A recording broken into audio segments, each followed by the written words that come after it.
सभी को राधे राधे। जय श्री कृष्णा। तो आज का हमारा विषय है राधा रानी के जन्म की कहानी।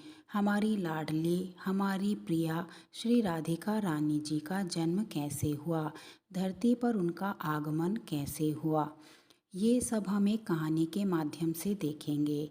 और श्री कृष्ण के साथ उनका अद्वितीय और पवित्र प्रेम भी। राधा कृष्ण का प्रेम न केवल भक्ति और समर्पण का प्रतीक है, अपितु यह आत्मा और परमात्मा के मिलन की भावना को भी दर्शाता है। तो चलिए, कहानी शुरू होने से पहले एक बार सब मिलकर बोलते हैं राधे राधे। जय श्री कृष्णा। भगवान श्री हरि ने भस्मासुर को मारने के लिए जब मोहिनी रूप धारण किया तो उनके सौंदर्य पर 33 करोड़ देवता मोहित हो गए। सभी देवताओं के मन में यही कामना हुई कि ऐसी सुंदरी उनकी पत्नी बन जाए। परंतु केवल एक देवता ऐसे थे जिनके मन में मोहिनी के प्रति इस तरह का भाव नहीं आया, और वो देवता थे सूर्यदेव। सूर्यदेव ने मोहिनी के रूप को देखकर मन ही मन सोचा और कहा, यदि ये मेरी पुत्री बन जाए तो मेरा जीवन ही धन्य हो जाएगा। सूर्यदेव की इस भावना को समझकर भगवान श्री कृष्ण ने उनकी ओर कटाक्ष किया, देखा और संकेत किया कि उनकी इच्छा पूर्ण होगी। धीरे धीरे समय बीतने के बाद सूर्यदेव ब्रजभूमि में महाराज वृषभानु के रूप में अवतरित हुए। वृषभानु जी ने कठोर तपस्या की और ब्रह्मा जी से प्रार्थना की कि उन्हें ठाकुर जी की पुत्री के रूप में प्राप्ति हो, अर्थात श्री कृष्ण की ही प्राप्ति हो। ब्रह्मा जी ने उनकी प्रार्थना को श्री हरि तक पहुंचाया।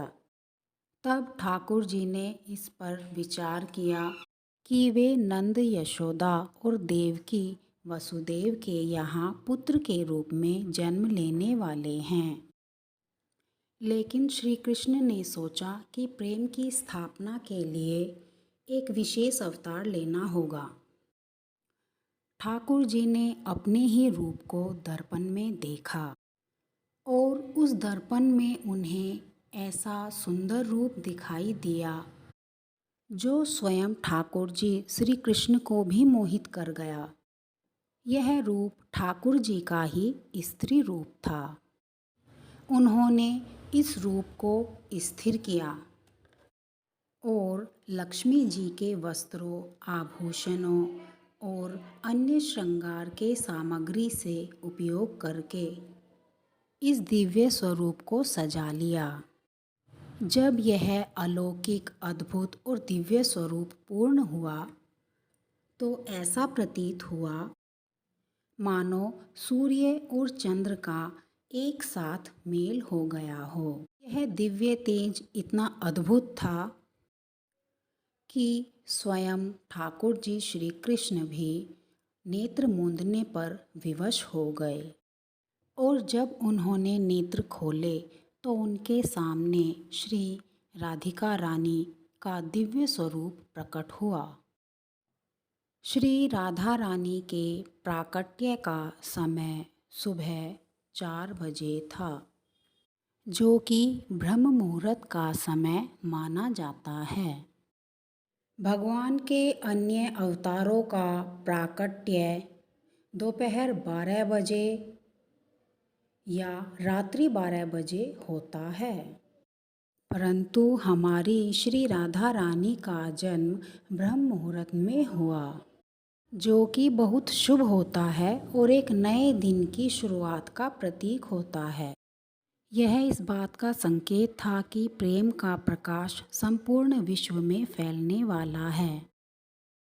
फिर राधा रानी के अवतरण पर वृषभानु महाराज और कीर्तिदा माता के घर पर उत्सव मनाया गया। सभी गोप गोपियाँ ब्रजवासी सखियाँ आनंद में झूम उठे, लेकिन एक अद्भुत घटना ने सभी को चकित कर दिया। राधा रानी अपनी आँखें नहीं खोल रही थी। वृषभानु महाराज और कीर्ति माता को इस बात को लेकर चिंता हो गई और राधा रानी को निहारने लगे। कई साधु संत और विद्वान उनके दर्शन करने आए, लेकिन किसी के भी प्रयास से राधा रानी ने अपनी आँखें नहीं खोली। तभी देवताओं के आग्रह पर नारद मुनि वहाँ आए। उन्होंने राधा रानी के पास बैठकर उनकी स्तुति की। नारद मुनि ने जैसे ही स्तुति गाई, राधा रानी ने पहली बार अपने दिव्य नेत्रों से नारद मुनि की ओर देखा।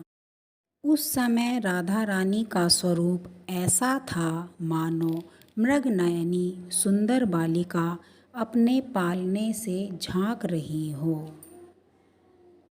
यह दृश्य देखकर नारद जी आनंद से झूम उठे। उन्होंने अपनी वीणा और करताल बजाकर कीर्तन प्रारंभ कर दिया और गाने लगे, जय राधे जय वृंदावन वासिनी। वृषभानु महाराज यह अद्भुत दृश्य देखकर भाव विभोर हो गए।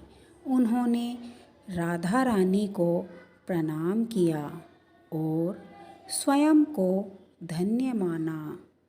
उन्होंने अनुभव किया कि उनकी पुत्री कोई साधारण बालिका नहीं, बल्कि साक्षात देवी है। इस प्रकार श्री राधा जी का अवतरण प्रेम की स्थापना के लिए हुआ। ठाकुर जी ने ज्ञान, धर्म और वैराग्य की स्थापना के लिए कई अवतार लिए, लेकिन